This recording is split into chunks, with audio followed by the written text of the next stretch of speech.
life is because the enemy want to distract you from where you're about to go. But somebody ought to just get excited and tell your enemy, say, listen here, where I'm going is greater than where I've been. And where I've been has been preparing me for where I'm about to go. Because I'm in.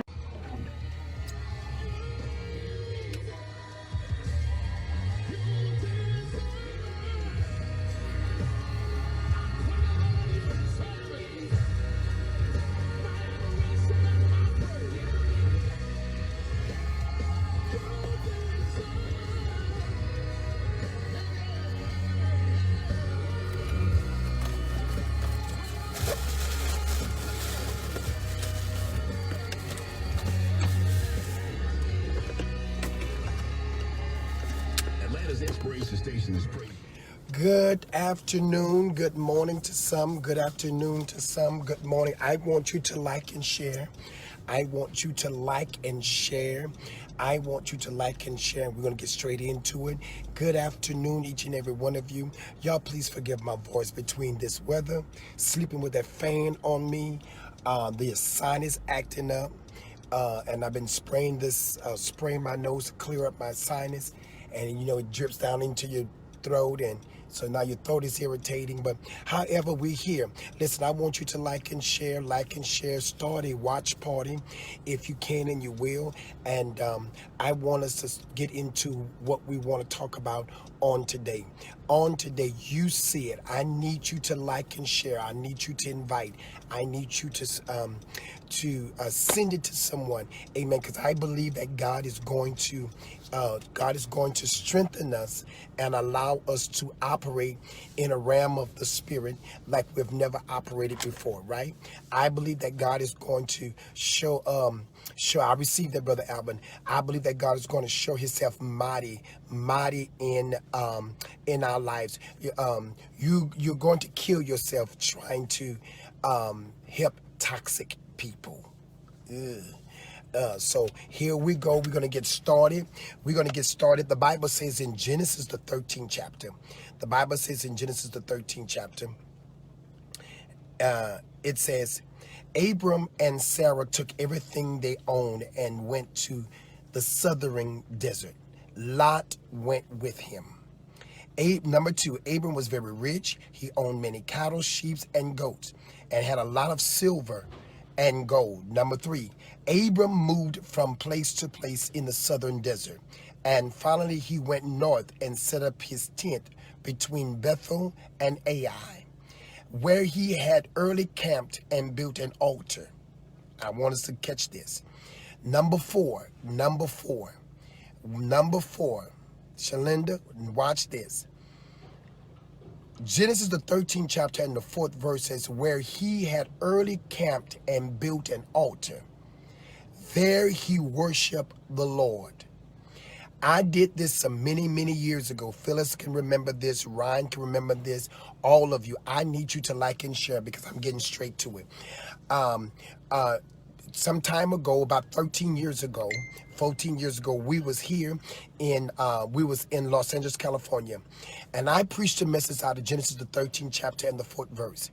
And the 13th chapter and the 4th verse simply says to us, it helps us to identify an altar, not where you alter your life, but an altar where you build something so that you can make sacrifice. And I was preaching, and Elder Gretchen, I was preaching the word of God, and there was a young man that was a gangbanger. I was preaching the word of God. I feel the presence of God right now. I was preaching the word of God, and this young man jumped up. I mean, literally sitting in his chair. He was a thug. He was a gangbanger. Sitting in his chair, and he jumped up out of his chair, sprayed it over the chairs, and fell on the floor, and became very disorientated. And I went down there, and I was in the middle of me preaching. That demon, I got to the point of my sermon that I said, Gretchen, the altar that God told Abram to build, because Abraham didn't build the altar, Abram did. Abram built the altar. Abram's name had not been changed yet. God dealt with Abram and said, when you get to Bethel at Ai, I want you to build an altar. And I want you to make some sacrifice on that altar, because I want you to get rid of your daddy's spirit. The spirit of Abram's brother and father, they was idol worshipers. They was worshiping God, idols, and the fertility gods, the sun and moon gods, all kinds of things. But when God said, come out from among them, it was in Genesis the 13th chapter and the 4th verse. The Bible said he built an altar. I'm going to make sure we get it. Come on. Genesis 13:1. And Abram went out of Egypt, he and his wife and all that he had, and Lot went with him into the south. And Abram was very rich in cattle and silver and gold. Number 3, he went on his journey from the south even unto Bethel, unto the place where he sat, where his tent had been at the beginning between Bethel and Ai. Number 4, unto the place of altar.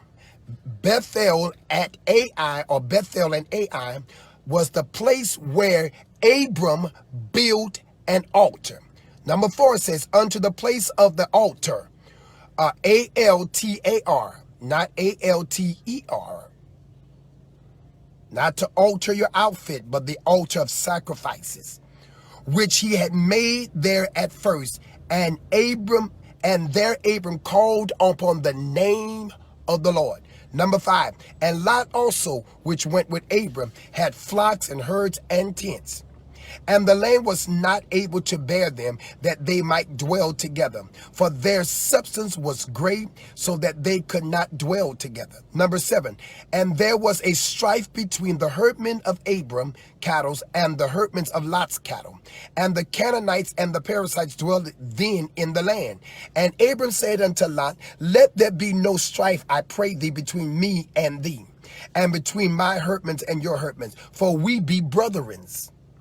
We are family. Is not the whole land before thee?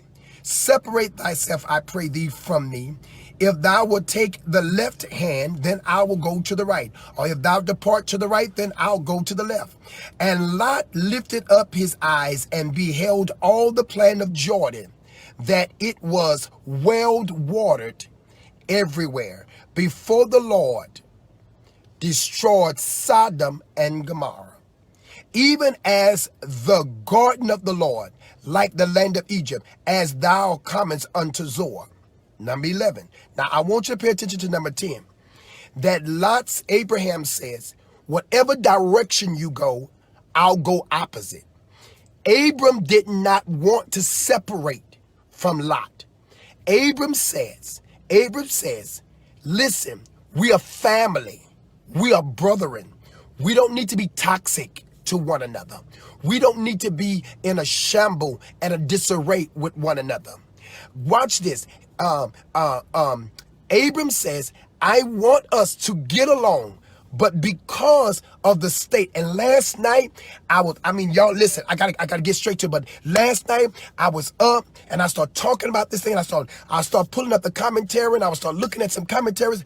I was looking at some things, and I was reading. And one of the commentaries says that Abram did not want to separate from his nephew. He said because of the toxicity and the toxic mindset that Lot possessed. You know why Lot possessed such a toxic mindset? Because God never told Lot to come from among his kindred. God gave that commandment only to Abram. See, there is some people, that's why I don't want you to become baffled and disorientated and disarrayed when you hear men and women of God says it's time for you to let things go, let people go, let stuff go, get rid of this spirit, get rid of that spirit. Before, God was calling Abram to become Abraham so that he can become a father of many nations. Now watch something. God never promised Abram to be a father of many nations. God said, Abram, come from among your kindred, and I, God, will make you, watch this, a father of many nations. That word make simply mean I'll process you out of the state in which you are now currently in, so that I can bring you to the place that I need you to be in. But I don't want you to be in that place with your mom and daddy's spirit. I don't want you to be in that place with your grandfather and grandmother's spirit. I don't want you to be in that place with no other spirit but the spirit that you need to have on your way to your journey and the place where you've been fully processed for. Bible says now Abram gets to this place and he's dealing. And the first thing Abram does after leaving his father's house is get to Bethel at Ai and build an altar. So many of us, we want to leave and start our own journey, but many of us never kill what have caused us to be in the journey where we are. Abram builds an altar. I was preaching. Pastor Ryan, Sister Elder Deborah, Sister Phyllis, anybody from LA can remember this story. I was preaching a message, and Brother David was in this church. And I preached the message, and Dr. Wilcox, at the point of my message, the height, the peak of my message, I was preaching, and I say, God said the altar is built to get rid of your daddy's demon.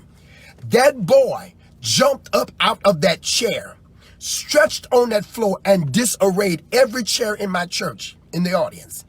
And we went over there. I put my foot on him, and Minister Gabriel, Pastor Ryan, Brother Earl, and a few other the men of the church grabbed his hand, and held him. I got on the floor.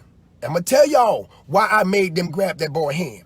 See, this boy had his daddy's demon, a temper. He had a temper tangent. He would go into temper tantrums, and that's why you got to be careful when you see children having these temper tantrums. Because see, there's some spirits that a mother and a father might have outgrown, and outgrown doesn't mean you've been delivered. It just simply means I don't do that because I did what Paul said when I was a child. I thought as a child, I did as a child, I understood as a child, but when I became a man, I put away childish things.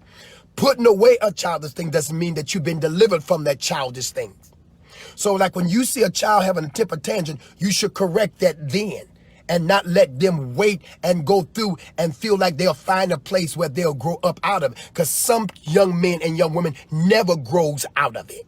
They'll take that thing on into relationship and have temper tantrums on jobs, in school, in college, in the front of the policemen, and then we all doing marches talking about crime against Black Matters July, Black Matters, Black Life Matters. Y'all know what I'm trying to say to y'all. And see, a lot of these Black Lives Matters marches won't have to go on if parents learn how to be parents and start recognizing spirits and demons as in our children that we as parents put there. Come on. See, and then you wonder why the child's so toxic in kindergarten. He doesn't listen in kindergarten. He got an issue in kindergarten or preschool or daycare. When a child get put out of daycare, it's time for somebody to grab a hold to that baby and say, let me get some,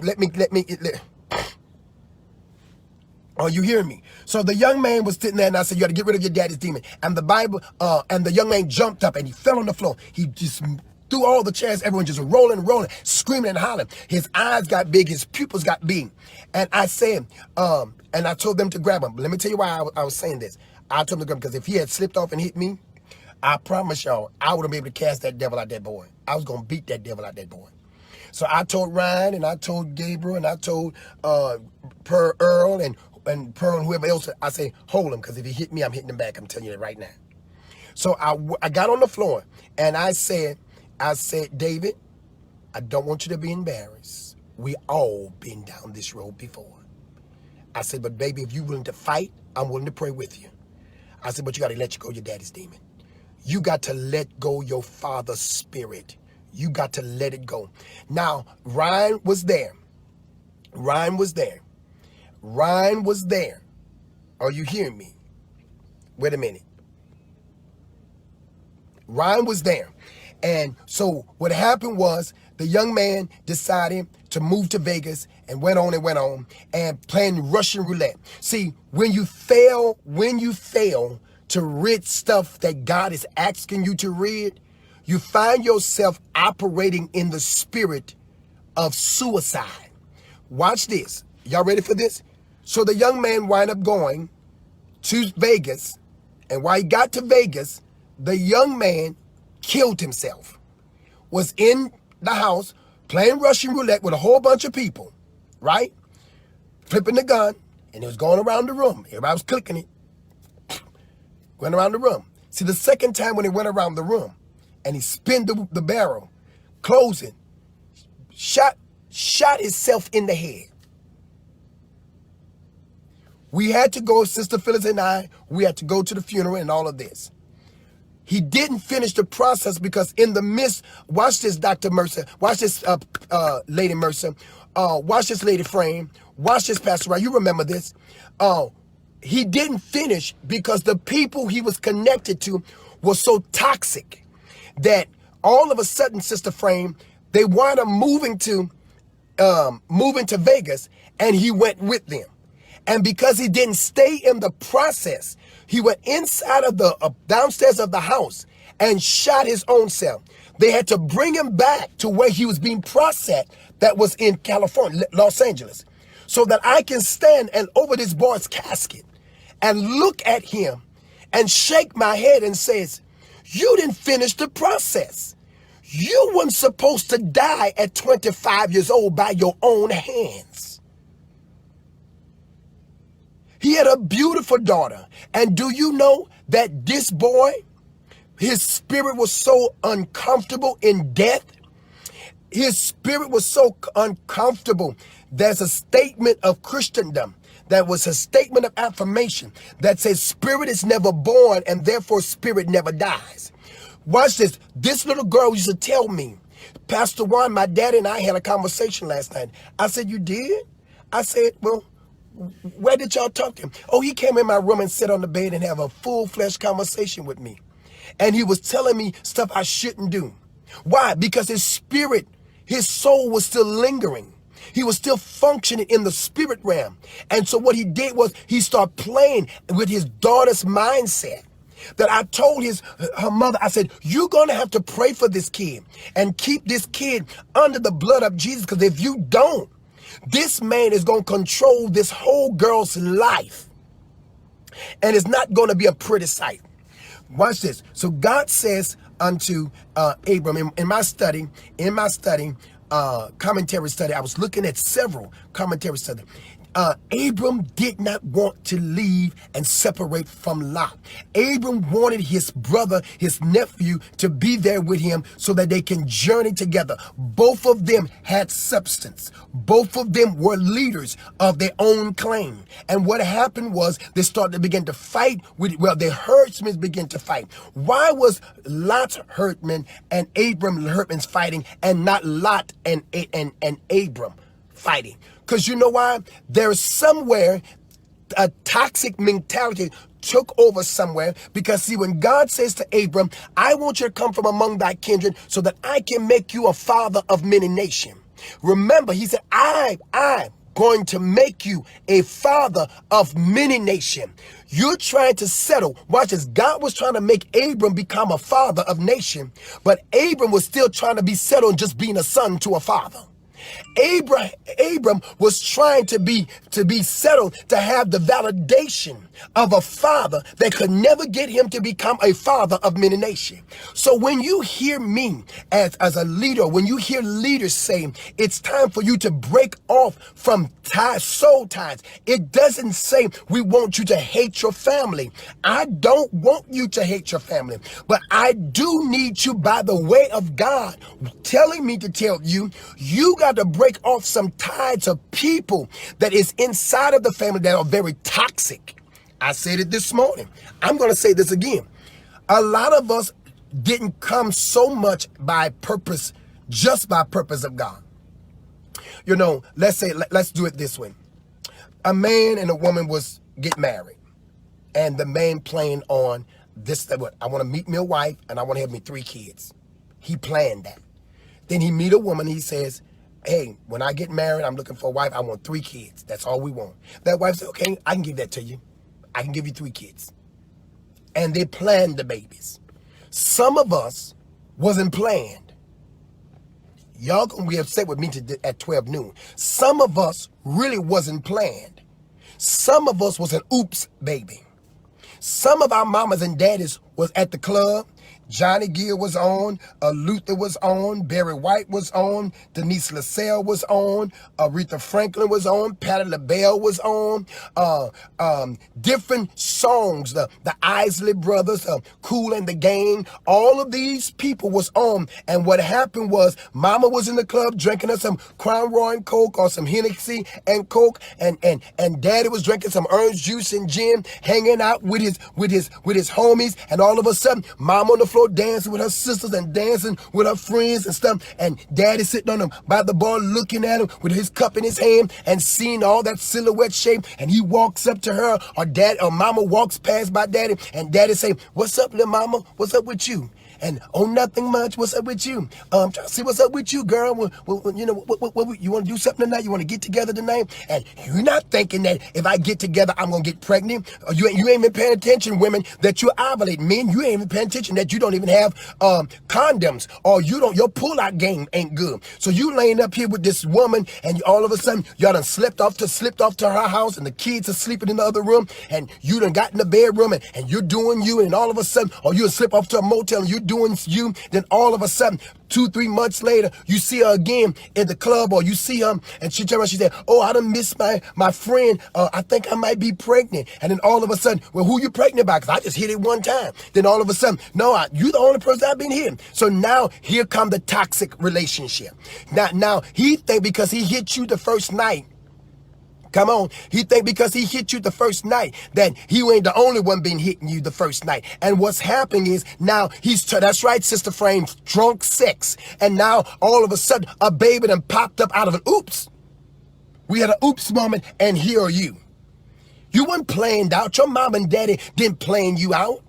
That was an oops. That was a oops that took place. That was drunk sex that took place. But then yet, now you come into the earth realm, and you come and you're living as a human being. Now, that man is a married man. He had a wife on the other side of town, or a wife in another city somewhere. He was just passing through. He liked to come to Sunset, Louisiana, and be at the club because all the girls over there is funny. Come on here. Or he liked to go down to Lafayette, or he liked to go down to Compton, and he lived way out in Ventura, California. But he'll come down to Compton because why? He grew up there. He know the city well. He just moved to Ventura to raise his children and keep his wife out of his background. Are you hearing me? And all of a sudden, this man got a wife, and he ain't thinking about you. His first thing in his head is, "I got me a wife." So if we hit it, we hit it. We don't hit it, we don't hit it. See, then all of a sudden now a baby is born, and now you have a situation called an oops. So now you're created. You don't know who your father is. Your mama's not telling you the truth. Your mama blaming one person to be your daddy. Then it's somebody else is your daddy. Then you turn around, you get around the one that you thought your daddy. He start treating you nice and then start treating you bad because his family member. See, toxic. And then turn around, then you do go to find your daddy. When you find your daddy, the daddy turn around and say, "Well, I didn't know you existed." He got a nonchalant attitude. "You didn't know I exist, but you do know you slept with my mama, right? You do know you slept with my mama. And you were sleeping with my mother while you was married. You do know that, right? So now you know you slept with my mother. You know that you and my mother had a relationship going on, right? And all of that. I don't want to run out of, let me turn my air on. All of that. So now all of a sudden when I come to you, "Oh, I ain't know you exist." "Well, you know, I got a family. I ain't about to mess up my family for you." "Oh, you're not going to mess up your family for me, but you're messing up my world, my life. You won't allow it. You won't even give me the acceptance and say, 'Son, you know what? I'm married. I got children. What me and your mama did was a mistake, or, I was just messing around. It was a oops. I didn't mean to get her pregnant. I don't think she mean to get pregnant by me, so we in this situation like this, and at the end of the day, I can be there for you, but I'm not going to bring you to the family." And some sons and some daughters can be fine with that. I would have been fine with my father saying, "You know what? Blah, blah, blah, this, that, and the third." Some child say, "I just want to know you. I just want a relationship with you. I don't want a relationship with everybody else. And if one comes, but at least let me have a relationship with you." right? But that father would reject because why? Of the toxic, the toxic situation you're coming in being that outside child. See, God is calling us to greatness and God is calling us to go forward, but we're so afraid to let go of the things that have toxic our future, that's going to toxic there's going to be very toxicated to our future, and that's been toxicated in our past and even our mindset in our present. If someone talked to us, we think that somebody's attacking us. I've been guilty. Last night, I called a friend of mine that is a social worker that lives in California. Him and I went to Southwest College in LA, and I took a unit because I was working at the school at the time. I took this unit, and he was there, and we became real good friends. And he's a life coach, and he's a psychologist now as a field. And him and I was talking, and I was sharing things, and his mother and father are pastors. Well, they've gone on to be with the Lord now, but his brother's pastoring the church. But I knew them very well. I knew his mom and dad. I knew his brother. I knew him. I knew his sisters. I've been at their christenings. I've been in their weddings and all of this family function. So when mom and dad was very saved and sanctified, and they love God, they belong to the sanctified church. But watch this. I talked to him later. I said, bro, I need your help on something. I said, I'm dealing with this topic on tomorrow. I need you to help me out. He said, bro, you've been letting the people have it. He said, listen, I've been watching you on your lives. He said, in school, I got people in my office watching your live in California. He said, bro, I've been hearing people say to me, where your brother at? Is his church in LA? Because I would join that main church if his church was in LA. It's like, no, he's in Atlanta. And something like, man, let me send this to my cousin in Atlanta. Let me send this to my auntie in Atlanta. Why? It's because, so he said to the lady, he said, why would you send? He said, because, man, this stuff is real talk. This is the stuff that we need to hear at church. All we got is sermons about finances and Daniel's in the lion's den. But in reality, there's a lot of people struggling in the church with real life issues. We need somebody to deal with this toxic waste that the church people and the world and communities are dealing with. God wanted Abram's name to be changed. And guess what? I don't care what nobody's saying. You have a right to change your name from being what the world call you to what God's calling you. You know, in the world called me Slim. The world called me Red. The world called me, I was known in the church world for Pretty Boy. Everybody in the church world knew me for Pretty Boy. Everybody in the clubs knew me for Slim or Red. Then my family knew me by Poochie, right? And so, but I don't let people call me by those things. I don't even respond to the word Poochie. You call me, if you say Poochie to me, I'm gonna probably look at you like you stupid. My mama be slipping off calling me Poochie, and I'd be like, because there are things that came with that name. There was reasons why. I had a nickname called Poof Poof. My uncle, my dad's, my grandmother on my dad's side brother used to call me his Poof Poof. Poof Poof, come here. But Poof Poof got me in trouble a lot. Why? Because my uncle always, every time he came around, where my Poof Poof, where my Poof Poof, where people would start saying things, trying to degrade my mother and my uncle and stuff, trying to say things because my uncle gave me this special name, Poof Poof. Everybody would call me Poochie. He said, no, this is my Poof Poof. Don't call him no Poochie. That don't look right. You call him some name that y'all name a dog. Don't call my nephew that name. And because of that, a lot of people got mad with him and would say certain things and just all kind of family toxic. Would say things and whatnot. My mother never slept with that man. My uncle never slept with my mother. But that man loved me because he was my grandmother on my dad's side, baby brother, right? And my mother and her sister married an uncle and a nephew. So I was double kin to this man. I was his nephew by marriage, but I was his great nephew by DNA. So and then I was the oldest grandson on his sister's side. I'm the oldest grandson on my dad's side. So a lot of that plays a role. But the toxication, the toxicity that was in my father's family, I never had a chance to be around my father. I never had a chance to be with him because of the toxic mentality and mindset. When you live a toxic life, it's an unhealthy life. It's unhealthy. It's unhealthy. I'm about to show you some stuff. I got some things written down. Oh my God, I got things written down. Watch this. There are a lot of toxic people in the world, and some do more damage than others. We all have encountered a toxic person in our life. The malignancy underlines their subtlety, and they usually get you to wholeheartedly believe that you are actually the problem and not them. We've seen that, and I want everybody to know something. Today, I'm taking the rights from anybody to try to point a finger at me, because let me tell you why. I'm about to say that. I am first the partaker of what I'm about to say today. I have cried this morning. I prayed this morning. I've asked the Father to forgive me this morning, because in my study last night on toxic relationship and a toxic person, I found myself in some of those areas. And I found myself in some of those areas because of who raised me. The hand that rocked the cradle rules the world. I found myself being reared up and being trained and developed by toxic people in my family. And then when my father, when Bishop was trying to purge me and process me, I kicked back in my head, not verbally, but in my head.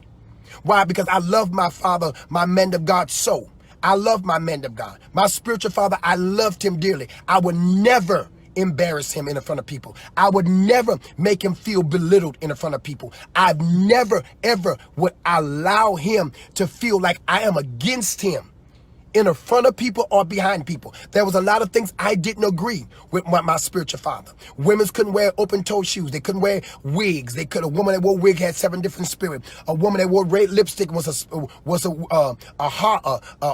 harlot.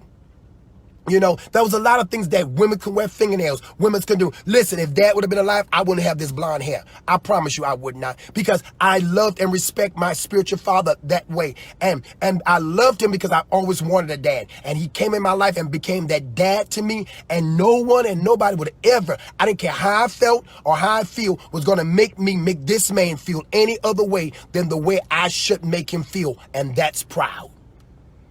Are you hearing me? So why? Toxic people may be lurking nearby. A family member, watch this. There is 3 things about how you can identify. But the first identification of a person that a toxic person can be, the first thing is family. Why? Because we are who we are. We are what we eat. We are where we're from. We are who birthed us. So the first thing shows says toxic people are lurking. To identify toxic people, always look, number 1, into your family. Number 2, the people you're in relationship with. Because if you come from a toxic family, most time we attach ourselves to toxic people, Like priests, like people, we bring forth seeds of our own kind. And then friends. If you're a strong-willed person, a lot of times you're going to be around strong-willed people. If you're a weak-minded person, you're going to always be around weak-minded people, because weak-minded people seem to act like they're strong when they're among each other.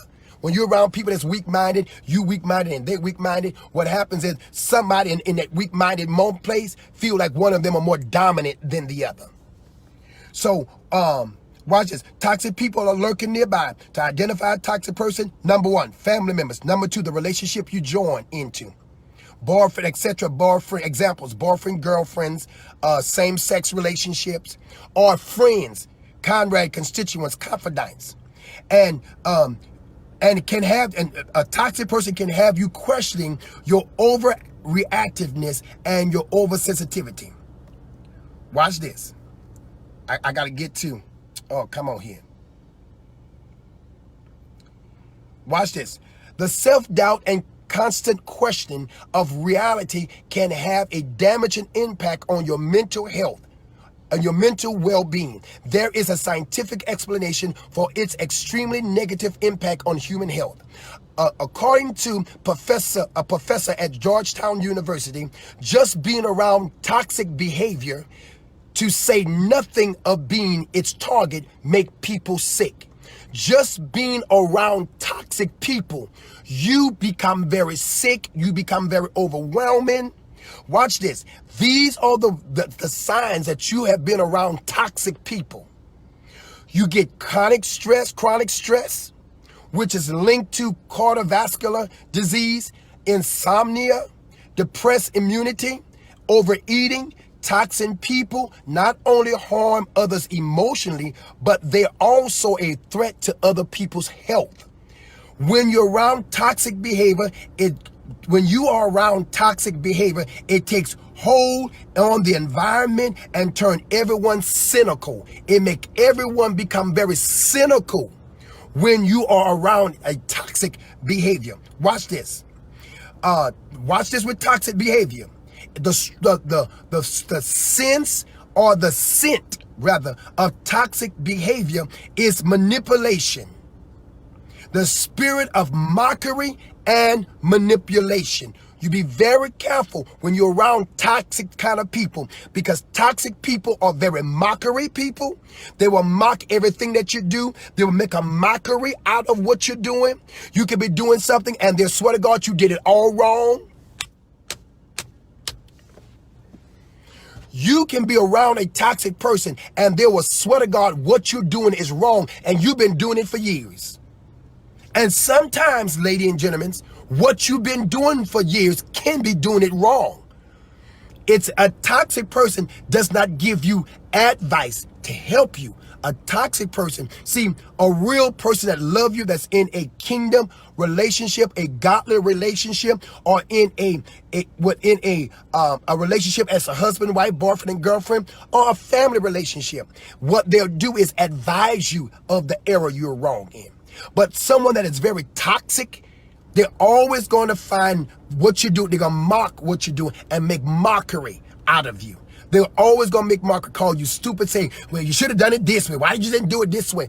Instead of learning why you're doing it that way, so that you can try to enhance them to do it a little bit better. But you don't learn. You see what they're doing and you take their wrong and you hold it in their face. That's a toxic person, because that's a form of manipulation to control. Toxic behavior can cause real damage. Here's how you can spot some toxic relationship. Number one, I found 9 things out. They have an excuse for everything of why you should not be doing what you're doing. A person that have a toxic relationship, a toxic mindset, when they are very toxic, they're always going to have excuses of why you shouldn't do what you're doing. Well, I want to go on this cruise. Why are you going on this cruise? That's stupid for you to go on that cruise. Your light bill ain't paid. Your rent ain't paid. Well, you know we can pay on the cruise. Nah, you don't need to do that. Watch this. And it is never, watch this. They always have excuses about everything. And they always have excuses about why you shouldn't be doing what is in your heart to do. It's never their fault. They have no concept of the word accountability. Toxic people never are accountable. If they choose to stay home from work several days in a row and end up getting fired, it's not because they were lazy or irresponsible. It's because it's not because they were lazy and irresponsible and didn't want to get up and go to work. It's because their boss was a jerk. Oh, my boss don't like me. My manager don't like me. But in reality, you are lazy and irresponsible. That's why you lost a job. But somebody else is the fault. Watch this. Number 2, they'll talk over you. Toxic people will talk over you. Oh, did you have an interesting point to make? Were you going to share your thoughts on the conversation at hand? Save your breath. The toxic person will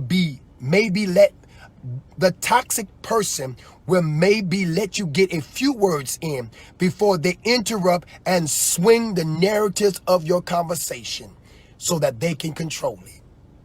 Even if you start saying something, they'll never let you finish.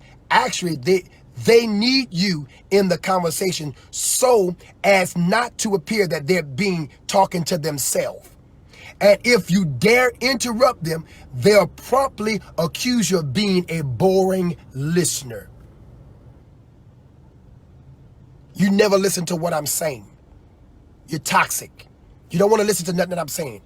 I'm trying to explain to you. Example, you're trying to explain to them what they are saying, but no, that's not what I'm saying. I'm trying to tell you what I'm saying. If you just shut up and listen, why? No, we are listening. We heard what you're saying. I found myself sometimes doing that to people and getting it done to me. I found myself. Number 3, they are hungry for attention 24/7. Can't nobody be in a relationship. Watch a toxic relationship. A toxic relationship is this. You're married. You as the man can be communicable with everybody, but your wife won't communicate with nobody. And you said that they are the man or the woman, because it can be either or. You can be the outgoing person, and the other one can be the shy person. You can be the introvert, and the other one can be the extrovert, right? Okay, so what we do is we give them a title and say, that's not who they are. No, they're toxic. Because even introverted extroverts know how to communicate, especially if you have to go and get on a job. If you go on a job and you cannot communicate on that job, something is wrong mentally up here. So watch this. They always need attention on them. It's always about them. I need you to give me everything. The spotlight got to be on me. I need you to take care of me. I need you to provide for me. I need you to love me. I need you to jump. When I say jump, you need to be in my every attention. Watch this. They are hungry for attention 24/7. Example, you can't do nothing that is necessary and needful for you because you have to lose your identity to walk in their identity. That's how toxic they are. They want you to do all them. Everything is about them. And when it's time for something for you, they're not going to participate. They're not going to do it. And they're going to find a reason why you shouldn't do it. They'll make you leave from social gatherings you are at. They won't allow you to go to social gatherings. Why? It's because they're toxic and they know someone will recognize them. So all the attention that you need to give need to be only on them and no one else. Toxicity operates a lot with the spirit of jealousy. Sometimes you find a man, if you find family members talking to a lady that talk, you brought the girl to the family. So we all like her. We're talking to her. You mad when you walk in. We stop talking when you walk in. Well, our conversation wasn't about you. Our conversation, we didn't want you to be a part of it. We are having our relationship. We're building our relationship. Let us have that moment. Because when you leave, that's still going to be your husband. When they leave, that's still going to be your wife. We're having an outside of the bedroom experience. But a toxic person want they mate in the bedroom, outside the bedroom, in the house, outside the house. Even when the mate is on their job, that toxic individual will be keeping tabs on that person every move. That is dangerous. Number 4, they are pathological liars. A toxic person is a very much of a pathological liar. Toxic people are notorious for shifting the blame and lying on spot. You could literally watch them trip and break a lamp and they would tell you straight to your face it was already broken. They have no remorse, no shame, and cannot be trusted. Watch this. Also in the pathological liar, the toxic person that's become a pathological liar, you want to know something else? They can never celebrate you. They'll never tell you how much they love you and how proud they are of you. They'll never be able to tell you that. Even though they are proud and they do love you, they will not be able to tell you that.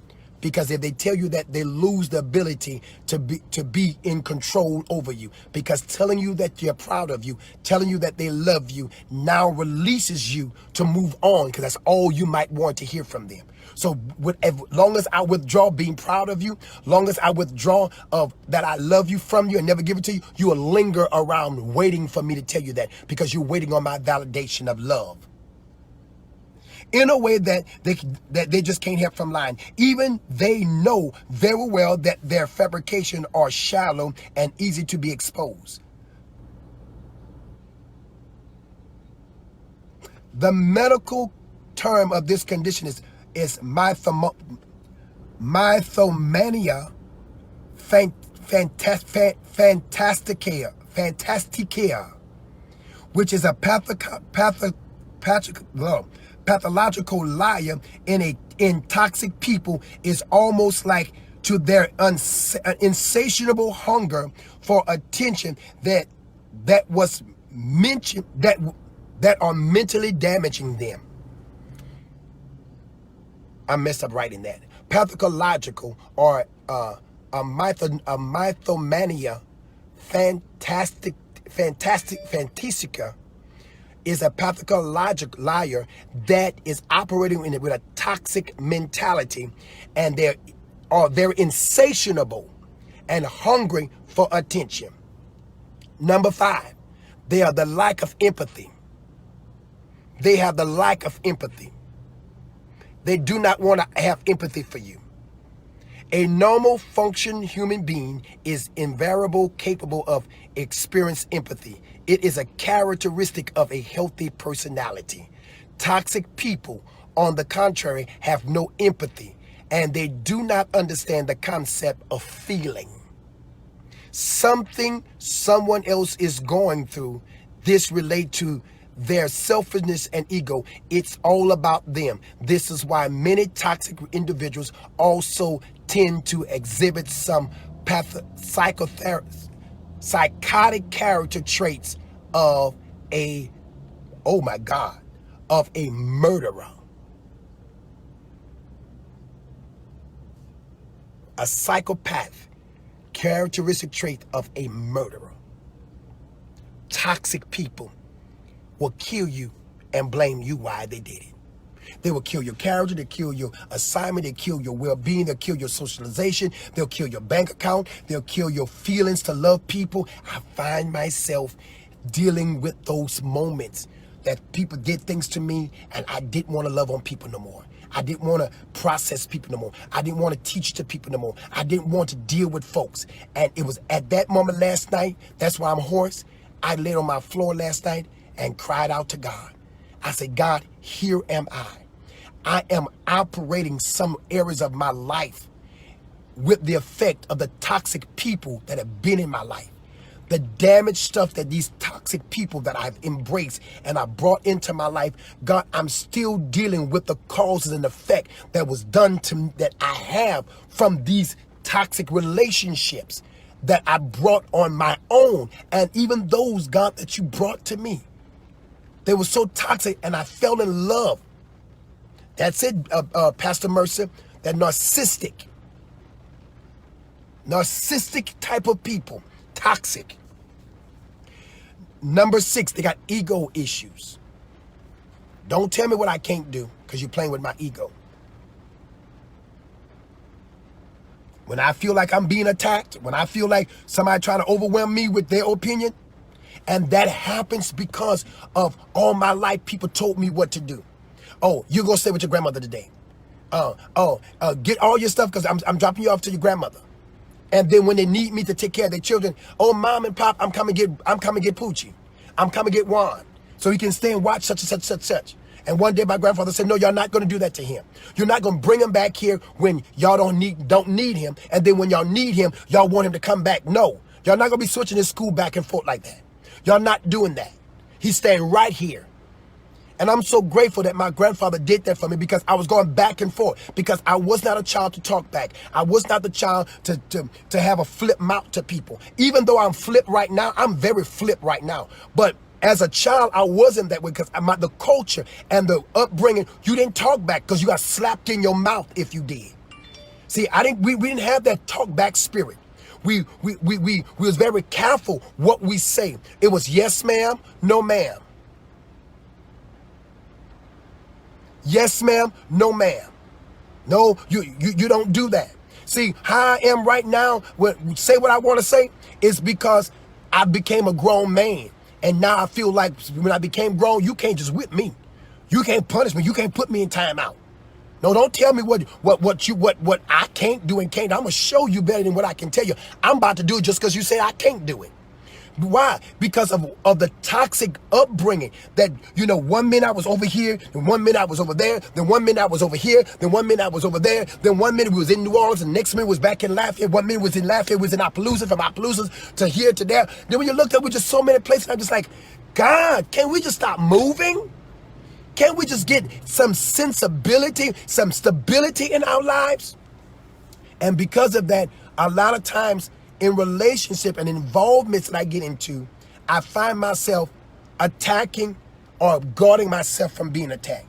People say, I'm trying to embrace you, but you're so hard for me to embrace. No, I'm not hard to embrace because I know you kind. I know what's going to happen. I know what's getting ready to happen. You're going to embrace for the fish and the loaf, and once you get the fish and the loaf, you're gone. So let me handle you with a long handled spoon with a pick fork at the end of it. Is that healthy? No. Because I studied last night. And a lot of us pastors, we deal with the ego. We deal with people messing with our ego. A lot of men deals with people messing with their ego. Women can get over somebody messing with their ego. Because, you know, they'll get smart, get quick, blah, blah, blah, blah, blah. Come on. Watch this. But glory to God, men have a problem with you messing with their ego and their manhood. If a woman ever tell a man, oh, you ain't nothing in the bed, you done crushed that man. You done crushed that man. And that man will find some things. He'll find some ways to prove that you're wrong by becoming very promiscuous with a whole bunch of women. Start doing all kind of stuff. The first time you discredit that man and say, oh, my ex-husband or my baby daddy was better than you. Oh, yeah, you start playing with that man's ego and you start discrediting that man's ego. Oh, he'll show you better than he can tell you. He'll show you better he can tell you. You'll look for him in his bank account. It'll be somewhere else. I tell this to women all the time. You better stop saying shoo, shoo, because somebody's going to say, here, kitty, kitty. I tell this to women all the time. If there's ever a place that a man needs to know that he's a man, is in his house. I don't care if that man makes $5 an hour. My eye been jumping for the last 2 days. I don't care if that man makes $5 an hour and you make $15 an hour. When you put it together, both of y'all make $20 an hour. And one thing where a man don't ever want to feel bad at, a man don't ever want to come home and feel like he ain't a king in his own house. You better hear what I'm saying to you. When you mess with a man's ego, you messing with a lot of stuff concerned of a man. Same way with sisters. Sisters got ego problem too. If you mess with a sister ego, if a man tell that sister, oh, you ain't good in bed, you ain't about nothing, you ain't this and you ain't nobody want you. Oh, some of them sisters gonna show you better than he can tell you. Oh, you may not want me, but let me go find your best friend. Your best friend gonna show you how much who want me and who don't want me. Then you want to kill both everybody because you done played with somebody's ego. See, toxic people, you got to be careful when you play with people's ego, and then you got to be careful when toxic people is trying to keep their egos from being played with. Watch this. I'm about to show y'all something. Ego people, toxic people that deals with ego, they think the world of themselves, wearing a crown, high atop of a pedestal, above everyone else. The toxic person think that they are the best thing in the world. No one can be smarter, more attractive, better at what they do. And of course, they know everything.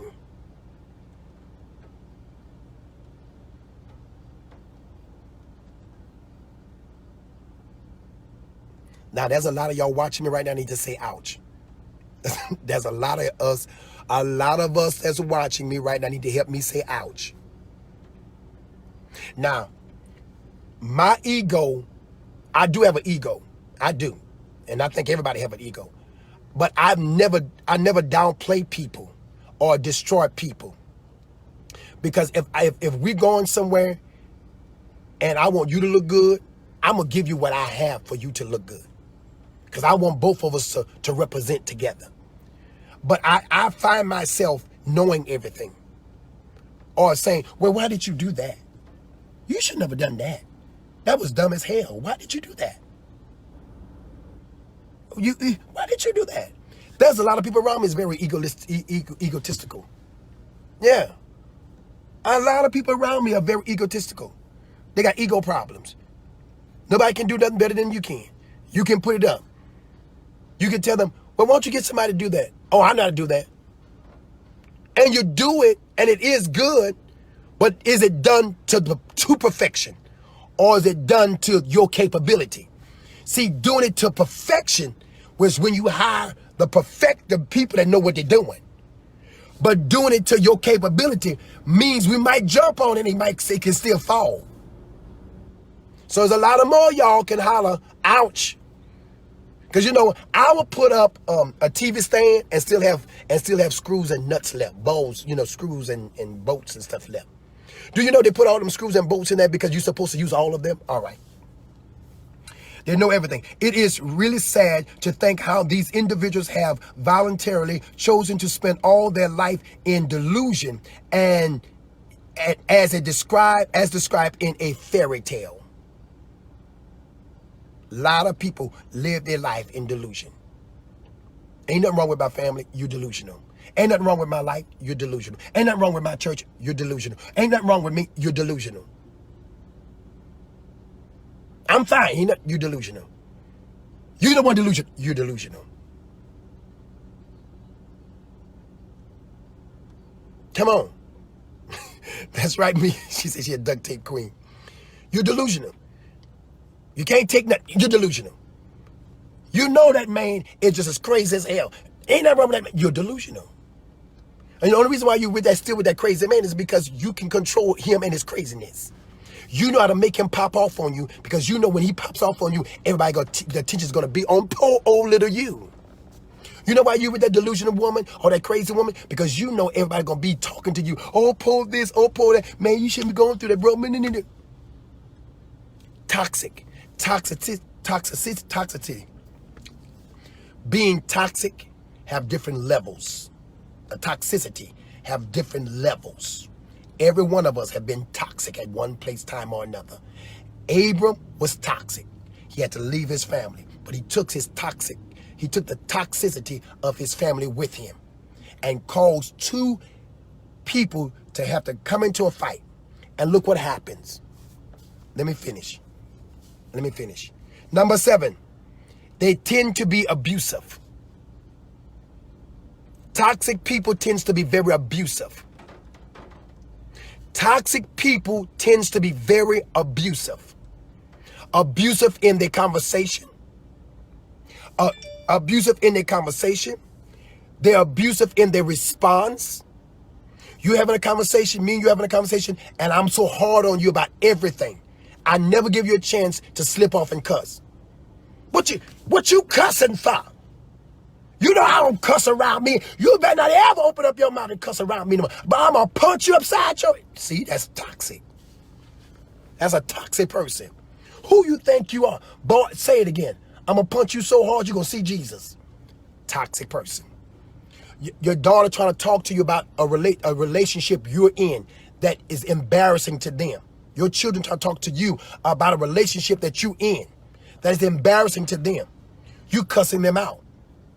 You know the relationship you in is delusional and crazy and very toxic because you beating the person up. You fight with them all in the street. And then the children say, Mom, Dad, we're embarrassed. Shut up. I'm the mom. You don't get your SOB, your M and F, and you dissing your dad. Toxic. Abusive. Your language are abusive. Your impression, your facial is very abusive. Somebody come, Juan, what's up? Why are you talking to me? Ain't nothing wrong with me. I'm fine. Abusive. When you're telling the story, when you're telling something somebody did to you, you're abusive about it. You're so degrading and dogmatic to what they did to you, and you yet to tell us what you did to provoke that. I didn't do nothing. Oh, you did. Delusional individual. You did. You're very delusional that you think that you didn't do nothing to nobody is all your fault, all their fault. You're delusional. And you're very abusive. Number 8. This one kind of confused me. So I called my life coach. Well, he ain't my life coach. He's a psychologist. He's a life coach, but he live in LA. I called him because he gave me all this to read, right? This whole book, email or stuff. And I said, well, I'm not about reading all of this stuff, but I'm going to get some of this stuff. So, watch this. I said, what do you mean by number 8? They never left high school. He said, a toxic person, mindset, never graduate. They never left high school. It's always he say, you should say, they say, we say, they say, them say. It's always an immature response, reply, approach. Always. Anybody that's a toxic, you can be 70 years old and be toxic. Everything is an immature approach. Immature reply, response. It's always a rebuttal. Oh, rebuttal is a part of abusiveness. Of a toxic person being abusive. They always rebuttal everything you're trying to say to them. Yeah, but. You know, but is a negative conjunction. Now, I want you to be very clear in my closing. I want to be very clear in my closing. All things that people do is not because they're toxic. This is toxicity of a person that have a toxic lifestyle that's created and developed and trained and reared by toxic people. Sometimes you can have to put a but, a negative conjunction. Sometimes you have to stand up. How can your face be abusive? Very. Shalinda, very abusive. You know, some people say that about me. People say that about me. People say that about me. Abusive is a change of mindset, a tempered mindset. You can have a calm mindset, and when somebody talk to you, you're like, hey, good morning, how you doing? Or you can have that abusive mindset that shows up in your facial impression. Like the gangbangers. They all walk around here. Then when you walk in, when you going into the store, they come out the store. Then, what's up, cuz? What you looking at? Where you from, homie? All that's abusive. That's all the traits of abusive. Facial impression, body gesture, verbal replies that can create confrontations. The mindset of you hear a calm way of something being said, but you respond in a very abusive way because you feel like somebody's attacking you. You see, so it goes in so many ways. They never left high school. Number 9, they tend to be quite rude. They tend to be rude all the time. You have ever heard somebody say, "Oh, well, what's wrong with your sister? That's just her. She mean all the time. She's very mean all the time. It's nothing nobody can do to make her happy or make him happy. He's mean. She's mean all the time. She's been like that from birth. She's been like that all our lives." There's some people say, "You're my sister, but I hate you. You my brother, but I hate you. Oh my God, you're so mean. You so devilment. You can't never be happy about nothing and for nobody." Soon as you see somebody happy, you already got something aggressive to say about their happiness. Give them their chance to be with that man and let them find out that man is a demon. Because couldn't nobody say nothing to you when you was with your man and we know your man was a demon. Get it?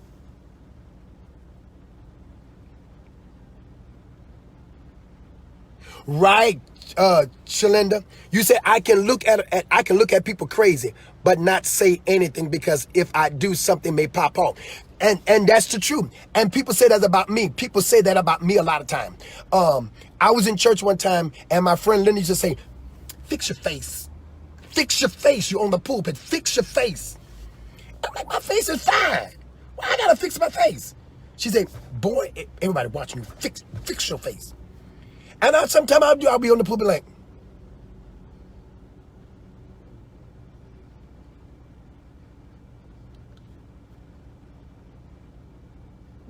that's so abusive. That was so abusive of me. And I accept that. I do accept that. I am going to be the first one to say it because ain't nobody going to be able to say, "Oh, you was talking about yourself today." No, boo. I admit that I'm talking about myself. Delusional. Are you finding yourself today? Can you find you in this conversation today? Don't try to find me because that's what delusional people, that's what toxic people do. Toxic people always find other people in matters instead of finding themselves in the matter. People say that, Shalinda, people say that about me all the time. They say, "Boy, your face tells everything. Your face tells everything." I say, oh, Lord. So I'm learning to get rid of whatever toxicity that's left in me. I'm learning to read everything. I'm learning in this pandemic and this epidemic and this shutdown, God, here am I. Find me, get in me, get something out of me. Come on, I'm finding. All right, Lanisha, there you go. Lanisha said, "My face says what my mouth does not say." And that's the truth, because people be talking to me. People be talking to me, tell me a full-fledged lie. And I be like,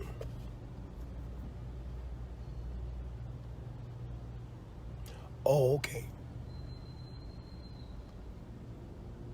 Oh, how your son doing? How your sister doing? How your mama doing? Child, you know, the other day I saw something, I said, look just like you. See how mean I was? Let me just say, stop lying. Just stop lying. Because see, me saying stop lying would really gonna be mean, right? But I was just really being mean. I was sarcastically being mean. I was, you know, they call me Shady Bear. I was throwing so much of shade of mean right then and there, just like,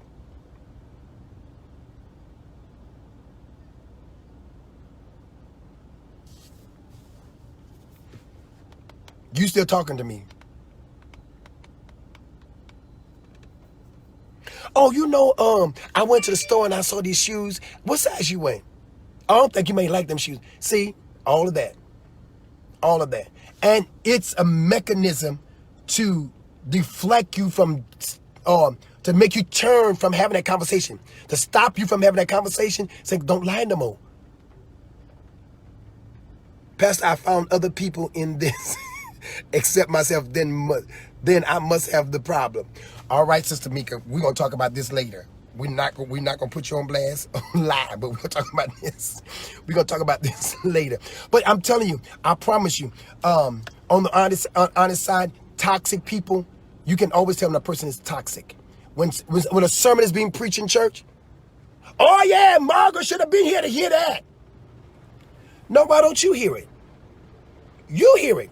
Because if Margaret needed to hear it, she would have been here. But you hear, won't you hear it? Toxic people always sees things that about other people, but never themselves. So we got to be very careful, especially being Christians. We got to be very careful because toxic people operate well in the church, even in the pulpit. Even in the pulpit. Let me tell you something, Pastor Tanya Thompson from Jacksonville. Let me tell you something. I found myself last night. That's why I don't have a voice. I've been crying out to God this morning. I woke up again at 4 o'clock, sat on the sofa, and just leaned on the sofa, and tears just ran off my face. I said, God, I'm about to talk to these people, but I need you to clean this stuff up out of me. I need you to go down in me and give me a sanctified cleaning. I need you to purge me. Go down in my heart.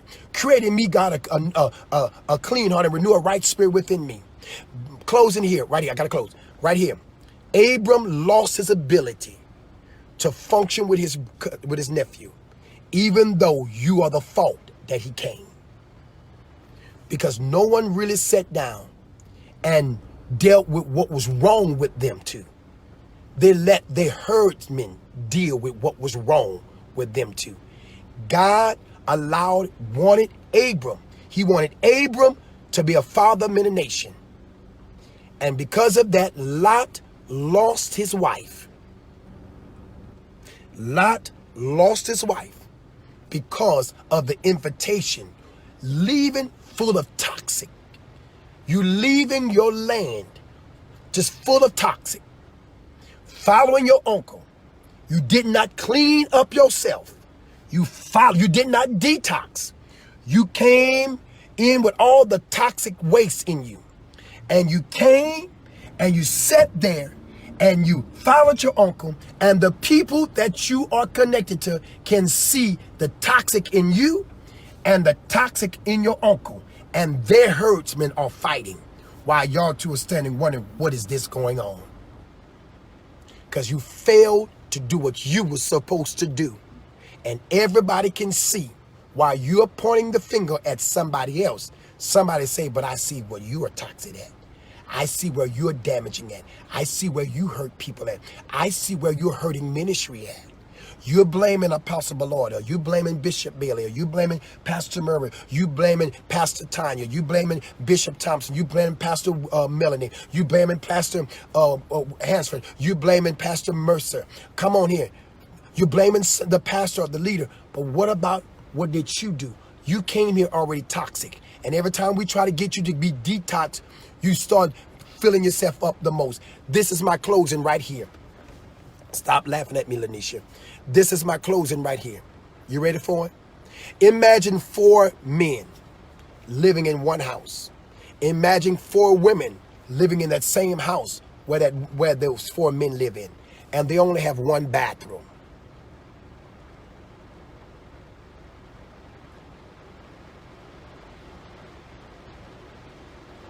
Are you following me? 4 women, 4 men living in one house with 1 bathroom.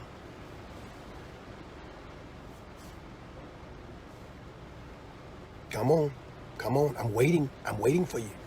Okay, here we go. All of them are urinating and defecating in the same toilet. Watch this. But there's no running water in that house.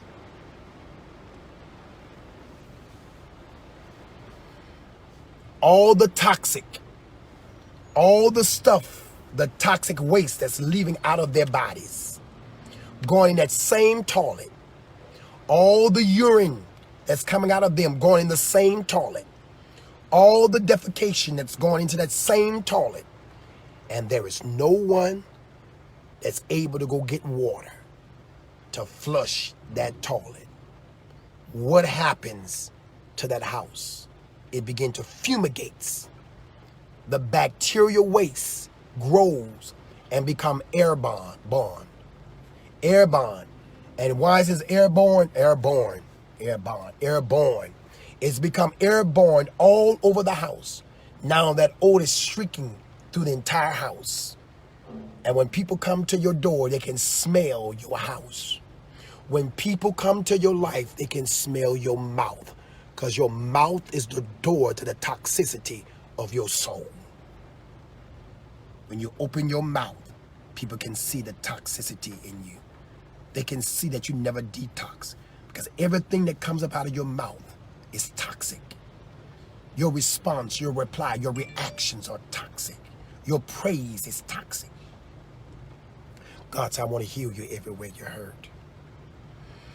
Think about that bathroom all day to day. 8 people living in one house with 1 bathroom, and there's no lights, no water, no gas. And none of y'all have money. So you can't go and get water because you don't have a car. Because toxic people become isolated to themselves. They can't get assistance from nobody because they're so toxic and isolated. Because I don't want you to know how toxic I am. I don't want you to know how messed up I am. So I isolate myself and stay by myself. And I embed myself with confusion. Listen, time is up. I'll talk more tomorrow. Or maybe I'll come back tonight and talk more tonight. But can I share something with you? Never look down on somebody unless you have the intention on picking them up. If you miss me on the air, I got my rapture clothes on. Catch me in the air. Peace. I'm out of here.